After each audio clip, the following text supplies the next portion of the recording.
everyone, my name's Anthony Cummins and I'm here to review this sword, which is a Katana Mart custom blade.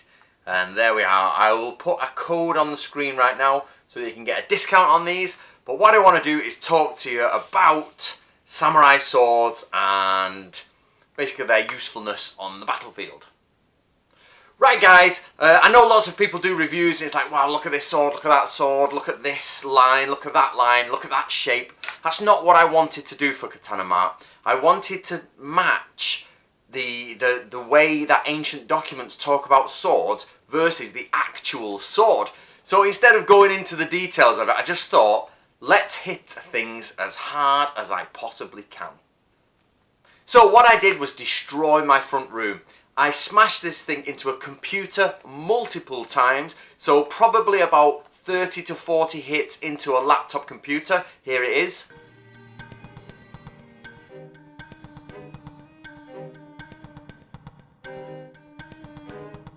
I cut through 2 cans of rice pudding, and by that I mean multiple chops, probably about 10, maybe 15 chops to cans of rice pudding. I then chopped into this big thick log and I did it 3 times. Now on the third go I wanted to do a speed test. I wanted to test if I could get through the log in a certain amount of time. So what I did is try to get it in under a minute. However, what happened is we did get it in under the minute, or just about. But you can see quite clearly I have to bend the sword back. But let me talk about that. So here we go, here's the test. 5, 4, 3, 2, 1, go.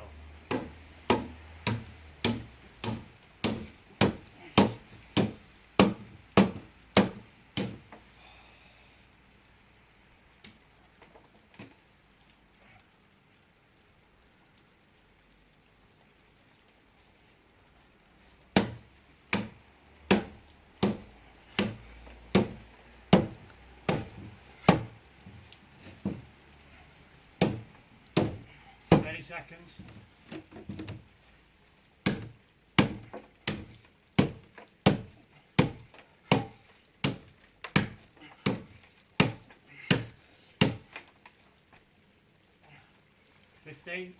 Shit.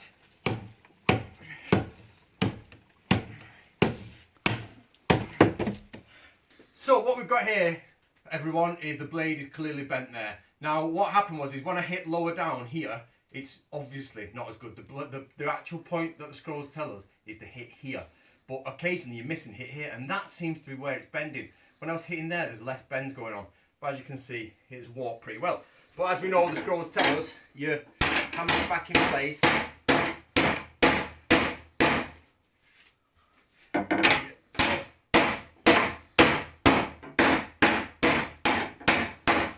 So in Japan, there's the idea that you don't even breathe on a sword.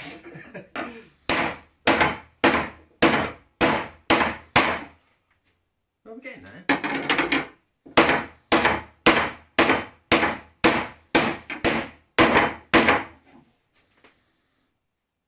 Dave, have you got the scabbard?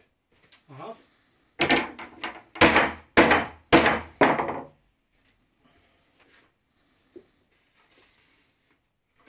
Close. That's close. Can you just see that slight bend?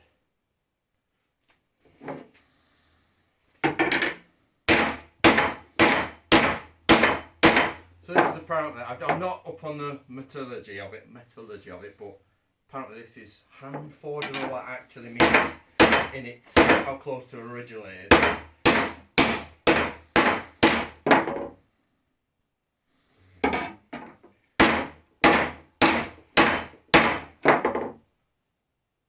What do you reckon, guys? There's a slight warp there, isn't there? Yeah.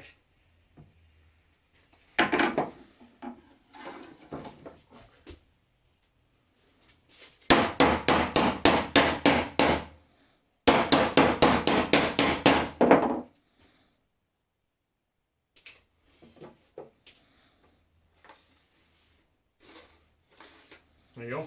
That's done. So, of course, on the battlefield, you're going to get a bent sword, but as you saw, I could actually bend it back with my legs, and then later on, you can straighten it, and the edge. So as you can see, that's the damage it's gone through. a computer multiple times. It's hacked wood 3 times, and it's gone through bean cans, and I've smashed it not directly sideways but diagonally against metal. So it's still standing up a load. So I would say that's pretty much a success, to be honest. It's a sword that would come off the battlefield, get straightened, and then go back on the battlefield. Now, as you can see, I had to bend the sword back into position, but that I don't think is a bad thing. I think that is actually a benefit of the sword, because when we look at old documents, when we've looked at the old manuscripts, what they often say is this, is that when you get a bend in your sword, when you're fighting, you may get a bend, it may snap, etc, etc, but basically if it bends, you have to hammer it back down from a certain way. Or, as I did, I put my foot on it and bent it back so it was back and usable. But it says after you've bent the sword back multiple times, or you've been bending it here and go, you might find it's a little bit skewy and you cannot put it back into the scabbard. So, lo and behold, as I was hitting it was bending it back, hitting it, bending. I couldn't get it back into the scabbard, and I had to take it indoors and actually hammer it flat again. So, and the scrolls tell us that if this happens, then you have to break your scabbard and place it inside. So what does this mean? It means like, I could go in, or I really couldn't actually. I don't know the technical details for all the types of steels. I find it really difficult to understand all the metallurgy about it. I'll be honest with you, I don't really know. But what I enjoyed is the fact that it didn't snap. Now we all know the good old soft iron versus hard iron. Get the correct blend and you get a sword that cuts hard and is flexible. Now, whether this has achieved that, I don't know, but basically it isn't too hard that it breaks, but it did bend. However, I noticed the old manuals say you should hit with this part. Let me show you in context. You should hit with this part, and as you can see, that's where I've been hitting with, and that's the damage on the blade. There, as you can see, and that has gone, as you know, through multiple computers, or a computer multiple times through logs and cans and all that type of stuff. But what I was finding was happening is when I was missing, I was doing the speed test. When I was hitting with it here in this section, which is the correct section to hit it with, there was no problems. But when I went too far and started hitting down there, the shockwave would bend the sword. So actually, it's probably not the sword's fault, it's my fault that it bent, because I was hitting with the wrong section. However, in real combat, you're not going to be able to perfectly hit with that section all the time, and therefore, as the manuals tell us, the swords bend. But it bent back. With a hammer, I could hammer it straight again, and I spent some further time just before this video making sure it was as straight as possible. And it's still a working sword. The chips or the dints are minimal, and basically it has stood up to a lot of damage, really. I've hit multiple things with it many times. I've hit it with a hammer about 100 times to get it properly straight again and really go for it, and it's absolutely fine. So I'm starting to understand the difference. I'm starting to understand how realistic samurai combat would have been, where they say, they're with spears, they've got daggers, and swords, when they bend, you have to bend them back. And this idea of the katana myth, we've all got rid of that, but that doesn't stop them being very good swords. Katana were very good swords if it was a decent quality one. It doesn't have to be top quality, but a decent quality one. But yes, of course they bent, and of course warriors just hammered it back, and of course probably stood on it and bent it back in battle, then probably got it correctly straightened later.